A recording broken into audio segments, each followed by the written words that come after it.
கனடாவில் ஐடி துறையில் வேலை செய்யும் தமிழ்நாட்டு இளைஞர்கள் பாரம்பரிய முறையில் விதவிதமான உணவுகளை தயாரித்து ஒன்று கூடி வாழை இலையில் உண்டு மகிழ்வதால் மன அழுத்தம் நீங்குவதாக கூறுகின்றனர்.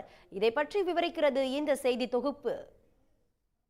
வேலை தேடி வெளிநாடுகளுக்கு செல்லும் தமிழ்நாட்டு இளைஞர்கள் அந்நாடுகளின் உணவு மற்றும் கலாச்சாரத்துக்கு ஏற்ப தங்களை மாற்றிக்கொள்வதாக கூறப்படுவது உண்டு.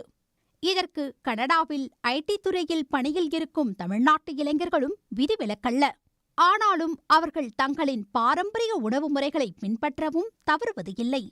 நாவுக்கு ருசியான உணவுக்கு ஹோட்டல்களை நாடும் அவர்கள் தங்கள் வீடுகளில் விதவிதமான உணவுகளை தயாரித்து பாட்லக் என்ற பெயரில் ஒரே இடத்தில் ஒன்று கூடி தங்கள் குடும்பத்தினருடன் வாழை இலையில் விருந்துண்டு மகிழ்கின்றனர்.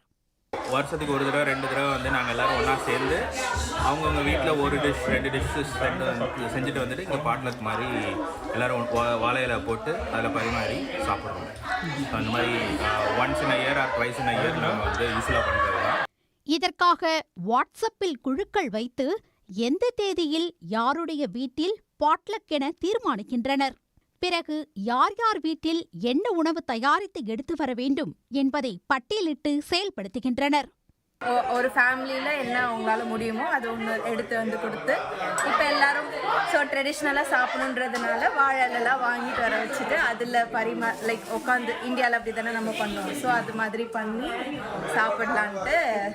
கடல் கடந்து பெற்றோர் மற்றும் உறவினர்களை பிரிந்து வெளிநாட்டில் எந்நேரமும் வேலையில் ஆழ்ந்து கிடக்கும் தங்களுக்கு பாட்லக் முறையில் ஒன்று கூடி தலைவாழை இலை விரித்து சாப்பிடுவது மன மகிழ்ச்சியை தருவதோடு மன அழுத்தத்தையும் போக்குவதாக கூறுகின்றனர்.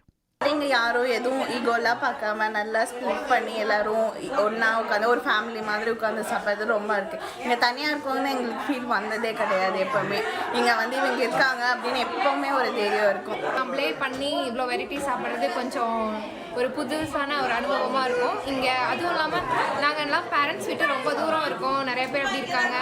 ஸோ இந்த மாதிரி ஃப்ரெண்ட்ஸோட சேர்ந்து கெட் டுகெதர் பண்ணும்போது எங்களுக்கு கொஞ்சம் ஜாலியாக இருக்கும். விருந்துக்கு பின்பு வேலை சூழல், புதிய வாய்ப்புகள், குடும்ப பிரச்சனைகளை மனம் விட்டு பேசி அதற்கு தீர்வும் தேடிக்கொள்கின்றனர். மன அழுத்தம் போக்கும் வாழை இலை விருந்து நல்ல மருந்தாக இருப்பதையும் காண முடிந்தது. சன் செய்திகளுக்காக கனடாவில் இருந்து ராமசெல்வராஜ். இனி முக்கிய நிகழ்வுகளை